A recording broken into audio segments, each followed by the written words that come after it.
In this video, I'm going to show you how to perform a current measure and source operation using the new UPS4E loop calibrator.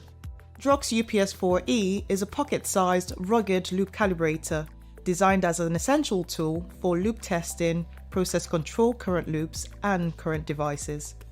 This is the perfect device for verification or fault finding of instruments in a measurement loop while ensuring compliance with industry standards.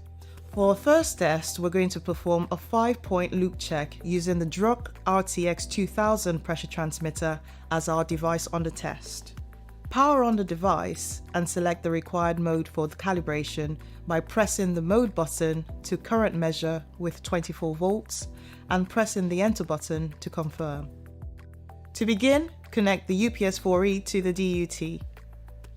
The current measured is displayed here as the primary reading, whilst the secondary reading shows the percentage of the 0 to 20 or 4 to 20 milliamp current loop range. We can now start the calibration by going through the full pressure range of the transmitter and noting the current readings are as expected.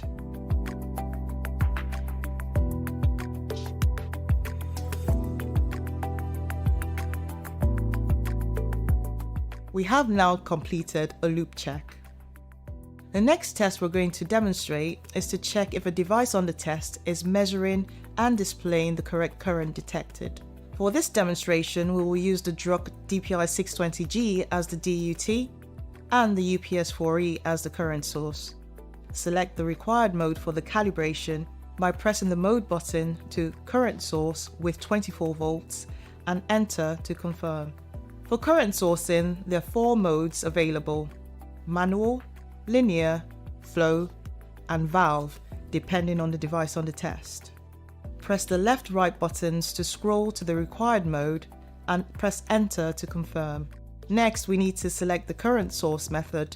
There are 5 options: auto step, step, auto ramp, ramp, and span check. For this test, we'll be using the auto step function and confirm. The auto step function automatically cycles between the minimum source current value to the maximum in increments and decrements of 25%. We will then need to set up the dwell time for each set point value to give time for the signal and the DUT reading to be stable and perform a comparison check. Now connect the UPS4E to the DUT. Select enter to confirm, and this immediately begins the test. Starting from a dwell at 4 mA or 0% of the 4 to 20 mA range, the source current then increases in steps of 25%, dwelling at each set point until it reaches the maximum 20 mA or 100%, and then starts to decrease in the same manner back to 0%. The arrow in front of the primary reading shows whether the source current is in the increasing or decreasing direction. Once our check is complete, press the mode or advanced button to stop the automation at any time. Thank you for watching.